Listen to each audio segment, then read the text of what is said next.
As investigators try to piece together exactly what happened last week, a left-wing social justice activist allegedly posing as a journalist was just arrested by the FBI in Utah. The FBI affidavit says he's on video egging on protesters at the Capitol. He said things like, "We're about to burn this down, and we ain't waiting until the next election."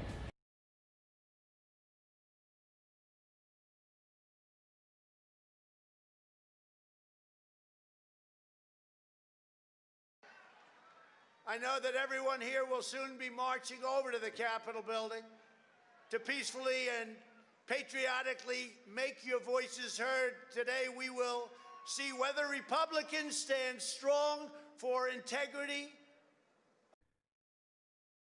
Could we just play the, not the excuse of violence, but the actual inciting of violence from Democrats over the summer? I just don't even know why there aren't uprisings all over the country. Maybe there will be. People need to start taking to the streets. This is a dictator. You know, there needs to be unrest in the streets for as long as there's unrest in our lives.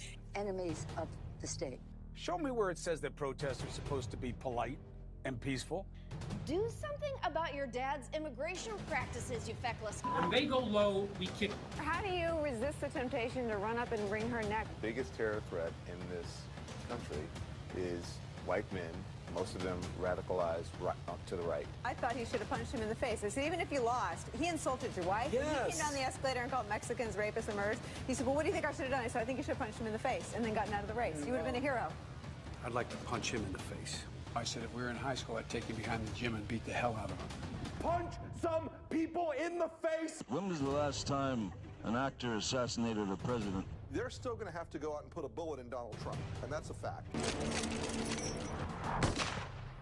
Look, as his character is stabbed to death.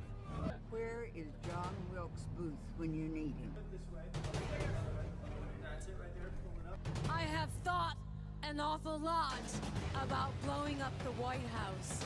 A Missouri state senator is under investigation by the Secret Service after saying she hopes President Trump is assassinated.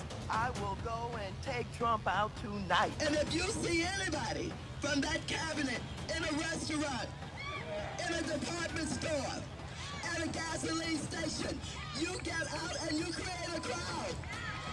And you push back on them. And you tell them they're not welcome anymore, anywhere.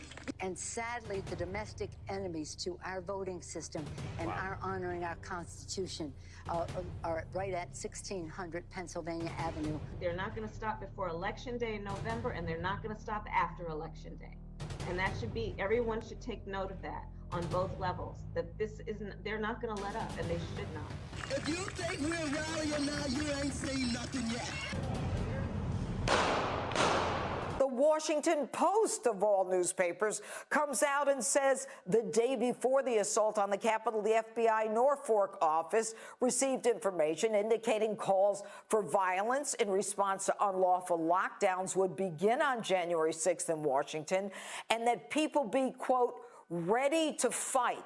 That Congress needs to hear glass breaking, doors being kicked in, go there ready for war. Query.